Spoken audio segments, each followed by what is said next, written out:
Coach, a bye week seems like as good a time as any to ask about some younger guys on your team. I'm kind of curious about Sammy Wheeler and John Holcomb, just how they've done working with you this year and what kind of players they are. Well, good question. Really, I've been immensely impressed with both of them. John and Sam both have worked with on our scout squad. They have given our defense really an excellent picture. Both of them worked at quarterback, but John has also worked as a wide receiver as well. I mean, he's just a very talented young guy. Does some excellent things. But both of them have been super. Yeah. Coach, the last two times you've had a bye week before facing Oklahoma was 2012 and 2014. Both the games were in Norman and both resulted in K-State victories. I'm just curious, what was the feeling or expectation going to those bye weeks that lent itself to that on-field success? And what do you notice about the enthusiasm and focus of your current team heading into this bye week? I don't know if I remember all that, Scott, but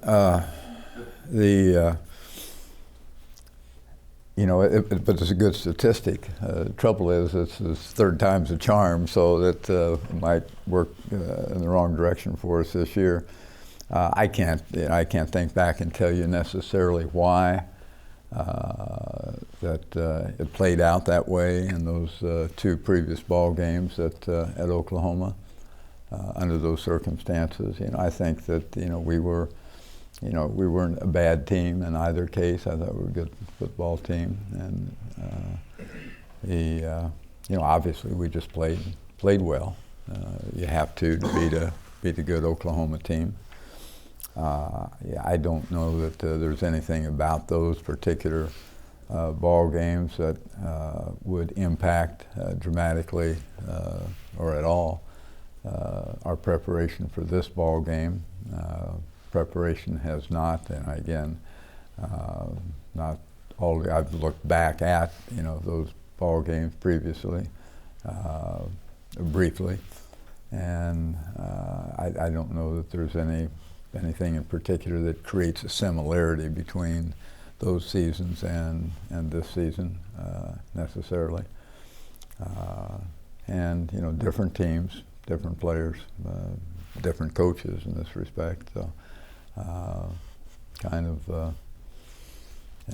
don't know. What was the other part of the question? Oh, the enthusiasm and focus of your team this bye week, and what have you noticed? Well, we met yesterday. We didn't practice the activities that we have on Sunday. We didn't have. So today will be the first day on the practice field. I think the enthusiasm after the ball game was appropriate. I thought it was strong. They were very, very enthusiastic. Which is certainly a good thing. You love to see it, but you also kind of like to handle it like you've been there before. But I'm good. It's good to see them, enthused about it. But the significant thing and the importance is whether there's a carryover factor, and whether that is, part of their mental approach today. We'll see in a little while, about that. But you can't.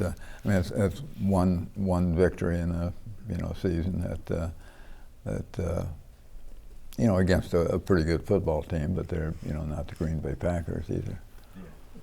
The obvious question, Mike Stoops is out. This is kind of a unique situation. You obviously did a lot of research on Oklahoma defense months ago. This change at Oklahoma at defensive coordinator comes with a relatively, short notice with respect to your game against the Sooners. How might Oklahoma's defensive performance against TCU on Saturday better define what you might choose to go with in your game plan? A hard question to answer. It really remains to be seen. I think there could be some some significant changes in what they do and how they do it. I don't know that that will necessarily be the case. It remains to be seen. So I'm like you. You know, they've been a pretty good football team throughout the course of the season, and obviously to, you know, attempt to make dramatic changes would not kind of fit that program, I don't think, but that doesn't mean it wouldn't happen. I know Ruffin, McNeil, and Ruffin's a very, very talented football coach, good person. I think he'll do well. And which way they go, I don't really know. You know, best guesstimate is, you know, they'll, wherever they think they have to clean some things up, they will. And you know, pretty hard to shuffle personnel around and do all that stuff in the middle of the season. But you know, this weekend will give you a little bit of an idea. How would you describe your approach to this bye week? Do you try to set it up exactly like a game week, just with no game, or do you let the players have a little bit of free time and rest up a little bit? Well, as I just indicated, we had, you know, we didn't practice yesterday, which we normally do. We'll have a shorter practice today than what our Tuesday practices are.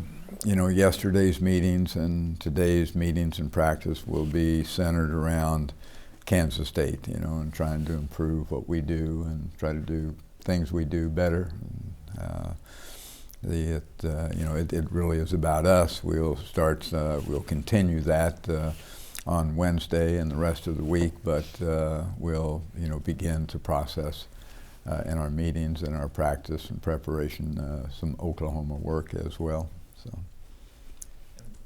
I have one more question about some of the new guys on the team, like specifically Hunter Rison. How's he looked in practice? What do you like from him? Well, Hunter hasn't practiced for a while. He's been out with an injury. So it's, but we did get a chance to see him. You know, he was with us 5 weeks maybe before he got injured. So we had a chance to see him, and he was doing fine, doing quite well. Just, you know, being out an extensive period of time, there's an awful lot to learn too. You have to be able to process it. The positive thing is that he has enough experience in, you know, just in college football itself, that some of the things that, you know, he's missing out on right now would be easier for him to pick up than they might be for, you know, a newcomer as a freshman. Coach, for the second week in a row, you've had a very good game running the ball. At Baylor, it came in big chunks against Oklahoma State. It was more of a grind and burning the clock and owning the time of possession. What enhancements have you seen in the running game over these 2 weeks? And if you had your druthers, which one would you pick? The big plays or just kind of stuffing it right down the defense and moving up the field?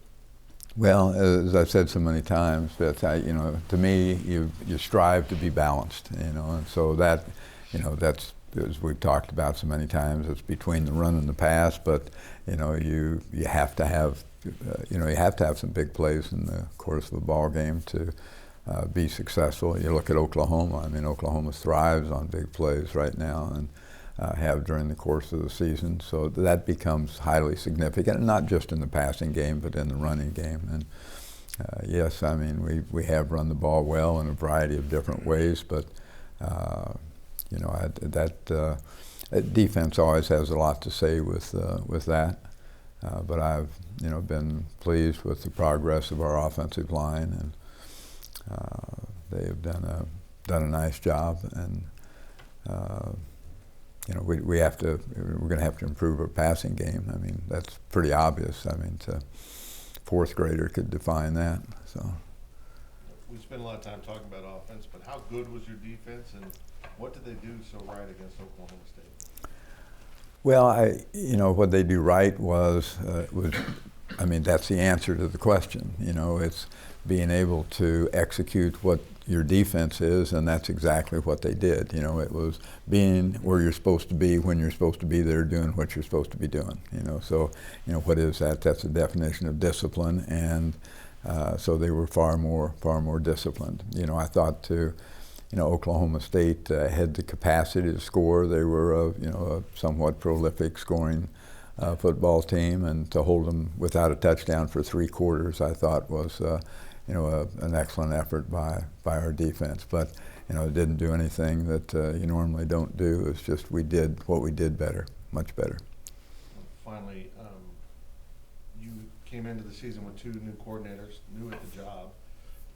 From the outside looking in, there was a lot of optimism but uncertainty about how they would perform. Is this a case of on-the-job training and these guys are kind of growing into it, because they looked really settled in on Saturday? Well, that's part of it. It's kind of like a new player in a program. It takes time to get invested in. It's one thing to have been around and know what goes on, what the system is, etc. It's another to have to make decisions in 3 seconds. So it's part of a process, takes time, and I think they're doing fine, doing well. I know it's been a little bit by now, but I want to ask about Deontay Burton. When he was here at K-State, what made him so special? Yeah, he was a very perceptive player. He's one of those young guys that we talk about in here often about processing information. He's kind of had a sense about him in regards to football. Good sandlot player, but a bright young guy that embraced the knowledge of the game extremely well. So he was a good leader in that regard. He kind of helped his teammates. He could guide his teammates around. He was certainly well above average as a capable player, but by the same token, I think just his knowledge and understanding of how the game works itself really enhanced his performance level. And then the last 3 weeks, you guys have outscored your opponents 62-31. What's been the key to kind of getting off to the hot start in the second half? Say the last part of the question. Oh yeah, just kind of what's been the key to finishing strong in these last 3 games? You've outscored your opponents 62-31. Okay, I still didn't hear all that you were saying, but it's both sides. To cut to the chase, we just are not a consistent football team yet. You look at our defense, and played as well as they did. We held them scoreless, held them out of the end zone anyway for 3 quarters, and gave up the long drive in the 4th quarter of the ball game. So we didn't quite finish. I think a 75-yard drive that was just. Something that we had done for 3 quarters and needed to do it for 4. I think offensively, as you indicated, scored on every possession of the 4th quarter, with the exception of when we're trying to kill the clock. And those were all extensive drives, all of them around 70, 75 yards. I think one was shorter than that. But that's still inconsistent because we weren't able to do that. We had 3 and outs in the first half, and so it's being able to become the consistent football team that we're capable of becoming, but haven't done it yet. Coach, given the current nature of college football and the pace with which offenses are playing, what is your current philosophy on how your offense operates and the tempo at which you play, and how do you kind of balance that with trying to maintain clock and eat up clock and maintain the pace you want to play at?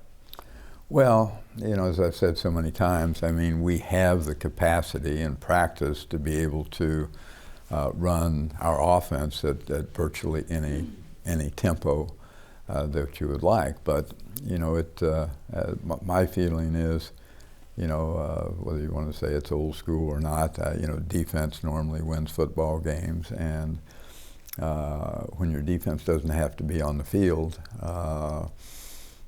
they're being successful. Nobody's scoring, when your defense is not on the field. To be able to keep our defense off the field means that the offense has to be able to utilize the clock. Now, I would not exchange, a 5-minute drive that ended up in a field goal for a one-play touchdown pass or run. But by the same token, I mean, the nature of it's not like you're not trying to score. Our use of the clock is that we snap the ball late in the 25 or the 30-second clock, or 35, 40, depending on what the situation is.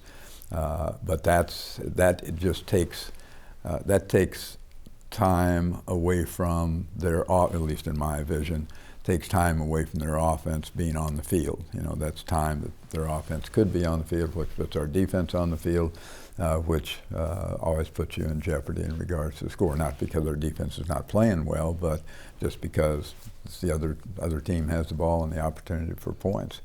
So, we had 38 minutes or 10 seconds short of 38 minutes of possession time. That means they have the ball for 22 minutes. You're not going to score as many points when you've got 22 minutes with the ball as you would if you had 35 minutes. So that, to me, that's simple math. Have you seen Skylar Thompson's effectiveness as a runner evolve in his 2 seasons now? Well, I think he's always been a capable runner. I've seen him in this last ball game. I was encouraged by the fact that he went north and south with the ball, and you're gaining yardage north and south, and you're staying. You're not gaining yardage going east and west. So he's going in the right direction. And he's averaged about 10 carries a game. Is that about the right neighborhood for what you'd like to see him carry the ball? Well, I don't go into a ball game thinking he needs to carry the ball this many times.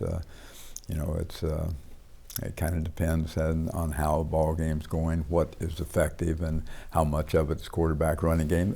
So much of what he did last week was scrambling as opposed to quarterback run game. There were a few draws in there and a couple other Q runs, but the rest of it was just pulling the ball down and coming out with it on pass plays, which is significant, as has been in our offense. Last year, we averaged 9 yards per carry out of scrambles. So, to me, and we have some built-in scrambles, but it's a significant play in football, even though most people look at it as an accident. It's very viable.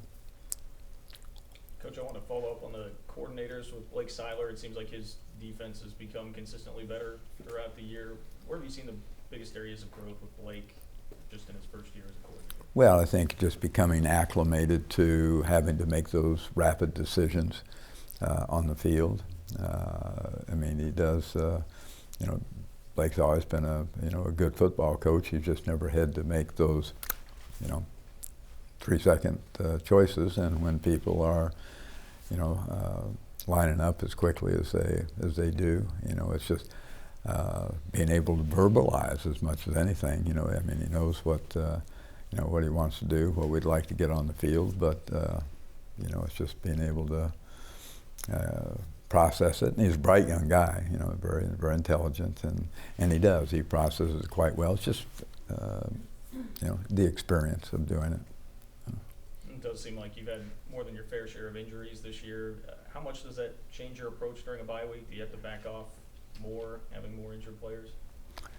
Well, no, we don't back off, because somebody's got to get prepared to play. And if when you've got